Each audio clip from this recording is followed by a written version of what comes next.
Good morning, good morning, good morning. Today, it's a Saturday. I'm going to school.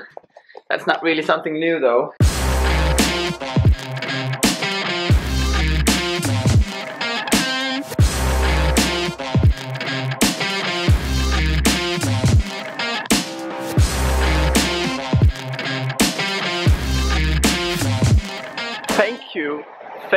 Thank you so very much. My last two videos have completely exploded. We have more than 700 people joining the conversation and subscribing to the channel within the last 24 hours. It's amazing. It's so humbling and I will really do my best to live up to it.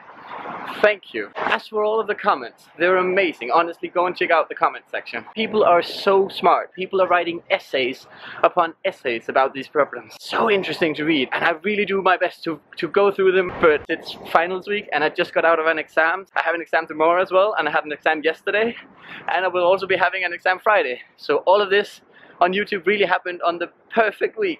I have so much time to spend just on YouTube. With that being said, I am trying to put in as much time as I really possibly can, because I know that it's really important that we have all of these discussions. So please keep posting the comments. I love it. I love going through them. I will be replying to as many as I possibly can. So yes, I hope you're as excited as I am. This entire concept is new to YouTube. I have at least never seen it before, so I feel like I should give it a name. And I like the name blogumentary. What do you guys think? Let me know in the comments down below. I love the name. It's sort of what we're doing, right? It's a vlog-based format with conversations about the world. I find it really interesting to make. I have honestly never seen it before. I do believe it's original. If it's not, please forgive me. Vlogumentary. We'll make it a thing. I'm across the street. I literally just turned off the camera. This is a demonstration about ivory in Japan. What are the odds? We can better the world in so many ways. Let's do it by having the conversations. Ban the sale of ivory. Japan. 100 elephants died today. Ban the sale of ivory. Japan. 100 I agree. elephants died today. Ban the sale. Imagine standing out here the entire day to try and save elephants. Like, that is just humbling as well. Like, that's amazing. What a great day. The exam went well, by the way. I know some of you are gonna ask. The exam went really well. Here's some small clips of us making a poster, doing the presentation, and the overall feel of how it is to go to business school. Another late night at the school. It's been a long day, so we did brilliantly in the marketing thing. This is our business research paper. I think it's pretty damn good.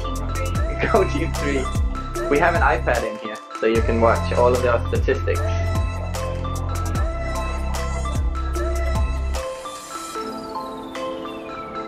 A lot of people are asking me about my education. I have studied law. I have a bachelor's degree in law from Denmark. I've studied business development and engineering, and I'm currently studying international business here in San Francisco. So I definitely am not an expert, but I spend a lot of time looking everything up, and I really find it interesting. You don't have to be an expert to be a part of the conversation, to join in. I would love to hear your opinion.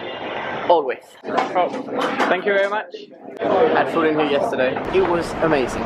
If you have the time, honestly, go and check the comment section out. I'm serious. We have everything from religion is the answer to creativity is the answer. It's incredible. Some people believe in universal basic income. Some people say we already have it. It's really, really, really, really good stuff. Just to spark the conversation even more, here is a clip about a very clever man talking about creativity. You also once said that there are no lazy people and no creative people. No. What did you mean by that? Well, I asked creative people over the years, what is creativity? They say, I don't know, it's just something that comes up naturally. That's what they say. They really don't know. I'm going to try to tell you what creativity is. Creativity is taking known elements and putting them together in different ways. In other words, if you go to a movie and you see a Martian, you think, gee, those Hollywood people have good imagination. No, they don't. A Martian has a grasshopper's head and crab's claws. They're not made up of original ideas. All thinking is putting known elements together. If you were raised in some primitive culture, the headhunters of the Amazon, if you never saw anything else, never traveled, you'd be a headhunter. And if I says to you, doesn't it bother you to have 10 shrunken heads? He might say, yes, my brother has 20. Is he bad? No. He's normal to that culture. There are no good or bad people. People are shaped by culture or subcultures that they're part of, or their religion. And so every word you use, every facial expression, your mother said cup, light, over and over again, papa, mama, and that's where you got it from. And when you think in terms of your culture. If you don't understand that, if you ask an Eskimo, if he's never left that area, if he's lived in northern Alaska all his life, you can have anything you want. He'd never say, I want a Mercedes or a twin-engine Beechcraft. He can't say that. It's outside of his frame of reference. So many of our desires and expectations are culturally conditioned, and we think they come from within, but they actually come from external sources. Man, whatever I say about man applies to me also.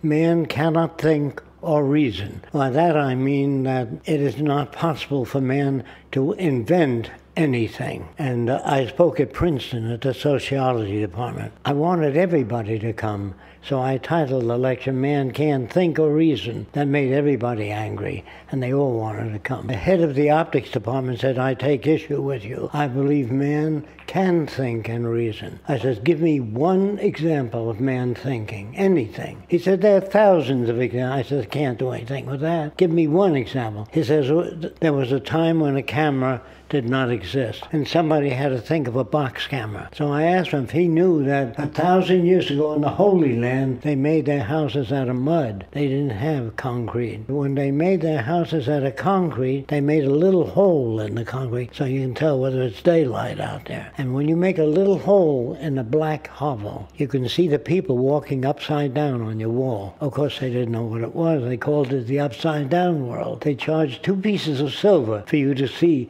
the upside down world. That's where the box camera came from.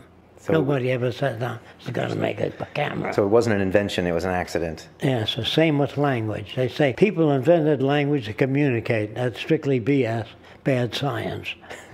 There is no way you can think outside of your culture. You say, well, Tesla invented the wireless.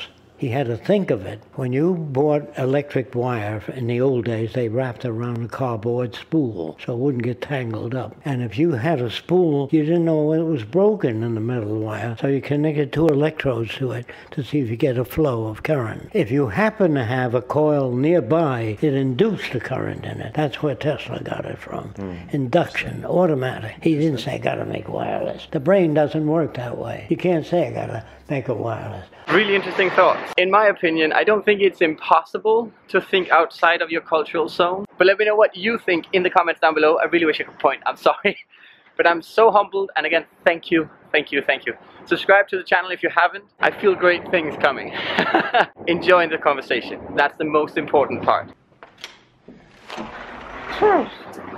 But what a day. Thank you so very much for watching this video, guys. And I'll see you guys next week.